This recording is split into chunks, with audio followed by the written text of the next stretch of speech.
Terima kasih terlebih dahulu saya sampaikan bagi para pembicara yang sangat menginspirasi, dan saya akan menyampaikan apa yang sudah dilakukan oleh Majelis Jemaat berkaitan dengan tahun pelayanan yang tengah bergulir ini.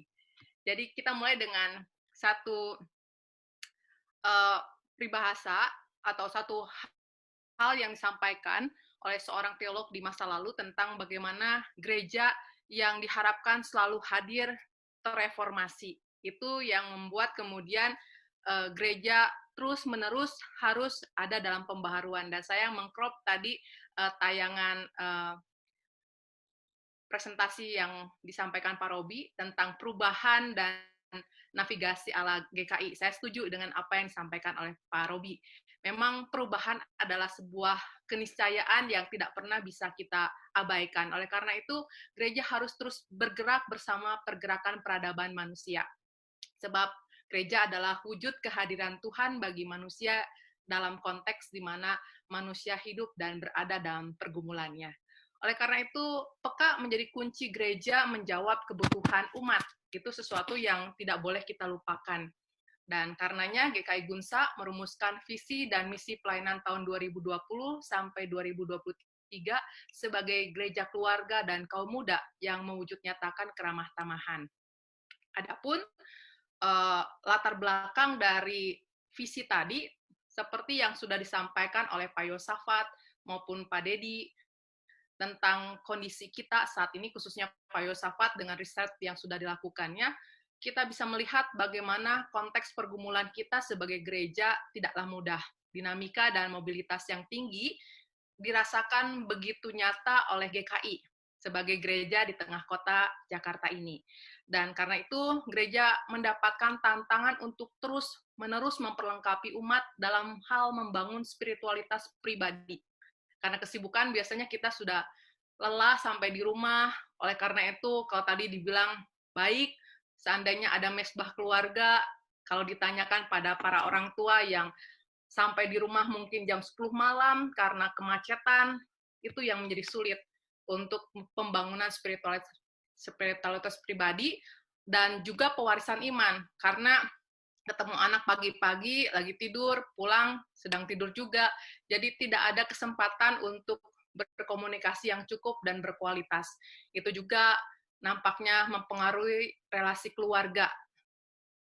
Karena itu, gereja harus menjadi satu wadah di mana menolong jemaat untuk dapat memenuhi kebutuhan pribadi mereka, selain untuk dapat menjawab juga panggilan Tuhan sebagai kawan sekerja di dunia. Jadi gambar di slide saya ini gambar tentang dinamika yang ada dan persoalan-persoalan yang jelas bagaimana anak-anak muda ada yang berpikir ingin bunuh diri, kalau keluarganya menjadi keluarga yang harmonis tentu ini bisa diminimalis.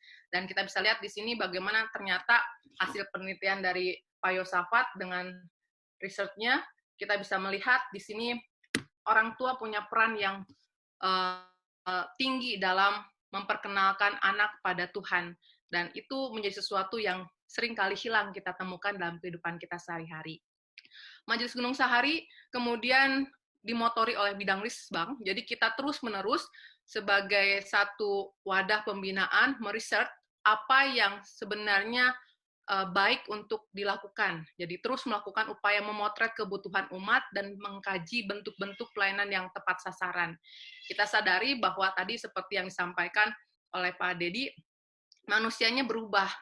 Oleh karena itu, pola pelayanan harus juga berubah. Seperti yang disampaikan Pak Robi, kita harus luas dalam menyikapi perubahan, sebab dengan demikian kita bisa masuk dalam pergumulan jemaat. Itu yang tengah diupayakan oleh Majelis Jemaat. Selanjutnya, untuk dapat mewujudkan itu semua, pasti kemudian perlu dilakukan tindakan-tindakan yang lebih konkret, hingga kebijakan diambil oleh Majelis Jemaat dipetakan menjadi 3 bagian. Kenapa? Karena tadi visi kita adalah visi dari tahun 2020 sampai 2023, dengan pemikiran bahwa dengan bertahap seperti itu, apa yang diharapkan bisa tercapai dan terukur. Dan untuk forum ini, saya mau sharekan khusus dalam kebijakan tahun pertama. Poin pertama adalah soal kampanye penyadaran gemar membaca. Pembinaan tadi kan ketika ada jarak kita memang harus ada dalam pembiasaan membaca. Tetapi selain pola kebiasaan membaca apapun, kita juga secara khusus mau mendorong khususnya adalah membaca Alkitab. Jadi sesuatu yang konvensional, yaitu membaca Alkitab sebagai dasar pertumbuhan iman, sesuatu yang seringkali terabaikan. Yang kedua, membangun budaya keramah tamahan. Di tengah kesibukan, seringkali kita menjadi orang-orang yang terkelompok-kelompok dengan kelompok-kelompok kecil kita. Jadi oleh karena itu, dalam forum yang lebih luas, di tengah persekutuan jemaat, maunya dihadirkan satu budaya keramahan, sehingga siapa saja yang datang dalam lingkungan persekutuan GKI Gunsa merasa diterima. Itu yang mau disasar. Ketiga, mengadakan pembinaan-pembinaan dengan isu kehidupan keluarga. Seperti latar belakang tadi, keluarga adalah satu basis pelayanan yang harus diperkuat. Dan keempat, memperkuat basis-basis pelayanan. Selain keluarga, kita juga tahu dengan situasi GKI Gunsa di mana lokasi anggota jemaat itu tersebar di Jabotabek, maka sebenarnya persekutuan wilayah menjadi sesuatu yang sangat penting untuk dapat menjadi wadah pembinaan dan juga membangun suasana persekutuan. Jadi keluarga, wilayah, dan basis-basis pelayanan lain mau diperkuat supaya lebih bisa lagi menjawab kebutuhan umat. Kelima, membangun rasa memiliki, bangga dan kecintaan pada GKI Gunsa sebagai rumah bersama. Jadi kebanggaan ini ada sesuatu yang harus terus terbangun, sebab dengan demikian kita mau menjadikan GKI Gunsa sebagai satu wadah kita bersama mempersembahkan hidup kita untuk memuliakan Tuhan. Jadi rasa memiliki sesuatu yang harus ada, dan karena itu diupayakan banyak hal untuk dapat mewujudkan itu semua. Dan adapun media internalisasi yang dipikirkan, yaitu dua hal. Pertama, soal internalisasi kehidupan keluarga.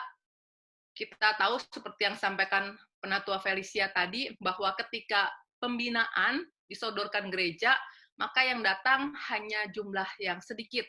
Oleh karena itu, kebaktian umum di mana sebagian besar jemaat hadir, itu menjadi satu wadah yang penting dipakai untuk majelis jemaat membina kehidupan keluarga, sehingga dengan kehidupan keluarga yang baik, lahirlah pribadi-pribadi yang baik yang akan membawa pengaruh luas di tengah masyarakat.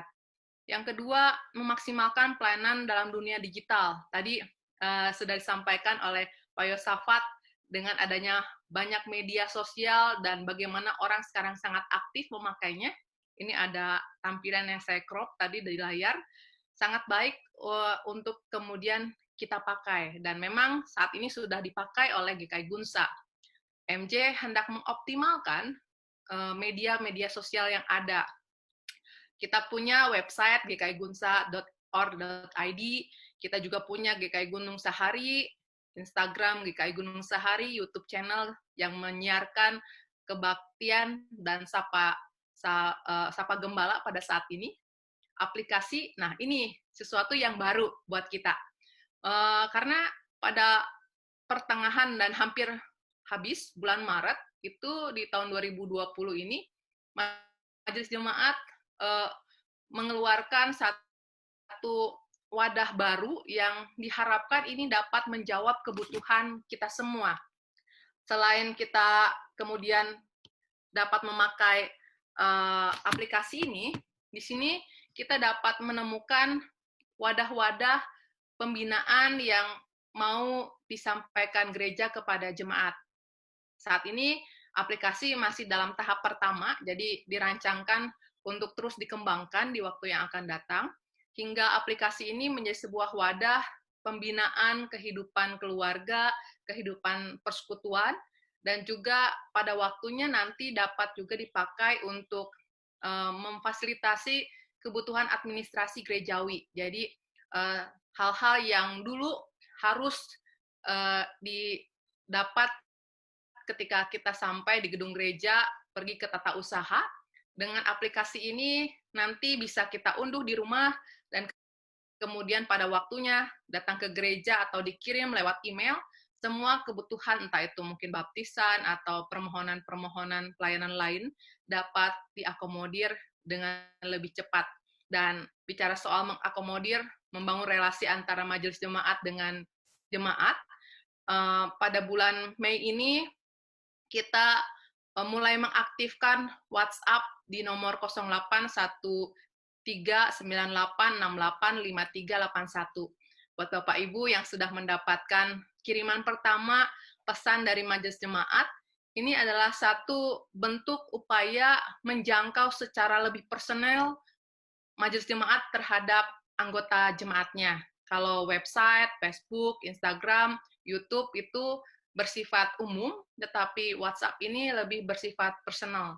Jadi harapannya sebenarnya hubungan antara gereja dengan jemaat lebih lancar karena gereja juga lebih mengetahui apa yang digumuli oleh jemaat ketika jemaat bisa merespon lewat kiriman WhatsApp yang akan diterima oleh tata usaha gereja dan di follow up sesuai dengan porsinya. Dan seperti yang disampaikan oleh Pak Dedi, tadi saya sangat tertarik sehingga saya crop gambar ini.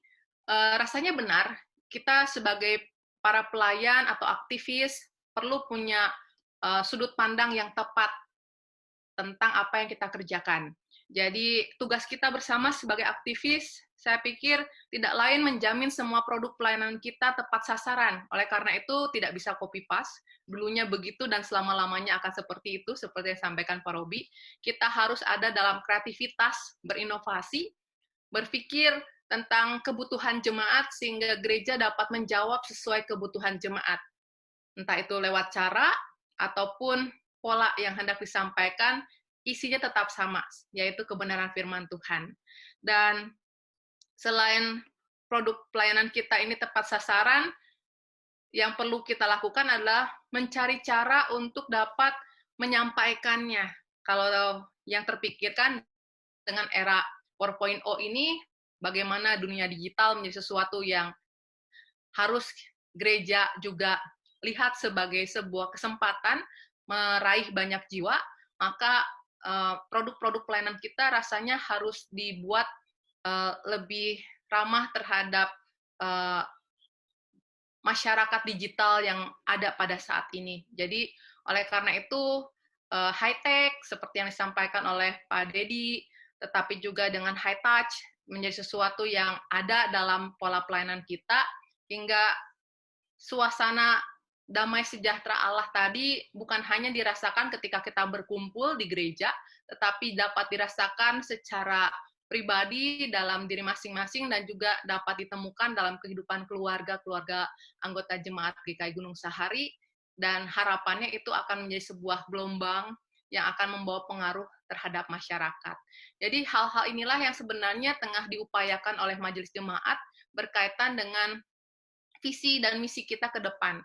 Semoga dengan 3 tahun ini, apa yang baik dapat semakin diperlengkapi, semakin nyata menjadi satu hal yang dirasakan manfaatnya oleh jemaat. Dan karena itu, ada banyak tentunya yang kita harus pelajari agar pola pelayanan kita semakin meningkat dan sesuatu yang baik ini tersalurkan. Mungkin dari saya baru segitu ya.